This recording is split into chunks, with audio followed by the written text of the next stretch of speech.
नीतीश कुमार को जैसे ये पता चला कि बिहार में मुसलमानों की संख्या सबसे अधिक है, उन्होंने तुरंत मुसलमानों को अपने घर बुला लिया, क्योंकि उनको ये पता है कि मुसलमान राजद के वोटर हैं और आंख बंद करके राजद को सपोर्ट करते हैं। तो ऐसे में अगर मुसलमानों को एकजुट करना है, मुसलमानों को जेडीयू के तरफ ट्रांसफर करना है, तो उनको अपने आवास पर बुलाकर उनके साथ एक बैठक करनी पड़ेगी, उनसे बातचीत करना पड़ेगा और उनसे ये पूछना पड़ेगा कि आपकी कोई समस्या तो नहीं जिसका निवारण नहीं हो रहा है। और अब मुख्यमंत्री अपने आवास पर मुसलमानों के बड़े नेताओं के साथ एक बैठक कर रहे हैं, तमाम मुसलमानों के नेताओं के साथ अपने आवास पर बातचीत करके चाय पर एक चर्चा कर रहे हैं। और अब कहा जा रहा है कि एक तरीके से वो लालू यादव को भी दिखा रहे हैं कि देख लीजिए, मुसलमान हमारे भी वोटर हैं, हम उनके साथ भी बैठकर चाय पी सकते हैं। अब हम आपको विस्तार से समझाएंगे कि आखिर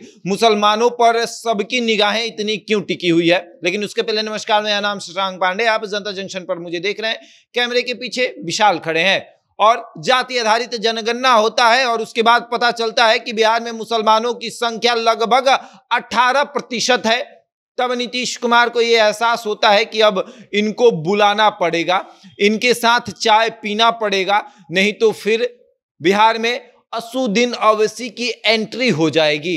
और जब उनकी एंट्री होगी तो इंडिया गठबंधन को नुकसान हो जाएगा, और जब इंडिया गठबंधन को नुकसान होगा तो फिर नीतीश कुमार की फजीहत हो जाएगी और लोग कहेंगे कि नीतीश कुमार की विपक्षी एकजुटता से भी नरेंद्र मोदी का कुछ नहीं हुआ।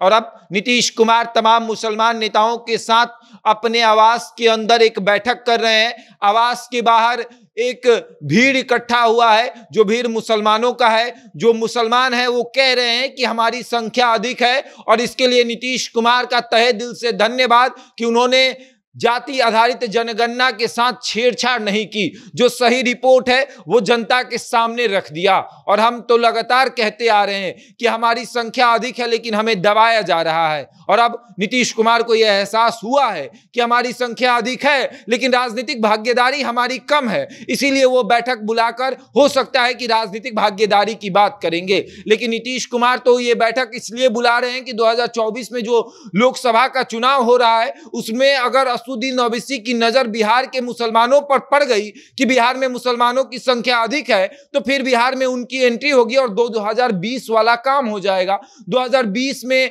असुद्दीन ओवैसी पहली बार बिहार में आकर चुनाव लड़ते हैं और 5 विधायक जिता देते हैं। तो ठीक उसी तरीके से लोकसभा में क्या होगा, और लोकसभा में तो वो आएंगे और बहुत सारे ऐसे लोकसभा हैं जहां पर मुसलमान निर्णायक भूमिका में हैं। वो तय करते हैं कि किसको सांसद बनाना है और किसको नहीं बनाना है। और ऐसे में अगर मुसलमान भटक गए तो फिर इंडिया गठबंधन का नुकसान हो जाएगा। और शायद इसीलिए नीतीश कुमार अपने जेडीयू के राष्ट्रीय अध्यक्ष ललन सिंह की अध्यक्षता में एक बैठक कर रहे हैं अपने मुख्यमंत्री आवास के अंदर, और तमाम मुसलमान नेता वहां मौजूद हैं। कहा जा रहा है कि चाय पर चर्चा हो रही है। चर्चा इस बात की हो रही है कि आपको अगर कोई तकलीफ है तो हमसे बोलिएगा, डायरेक्ट आइएगा हमसे मिलने, कोई आपको रोकेगा नहीं, लेकिन कहीं जाइएगा मत, भूलिएगा मत कि आपको नीतीश कुमार ने सब कुछ दिया है जो आपके पास नहीं था। नीतीश कुमार आपके लिए बहुत काम करते हैं, और शायद नीतीश कुमार ये इस बात का एहसास दिलाने के लिए भी आज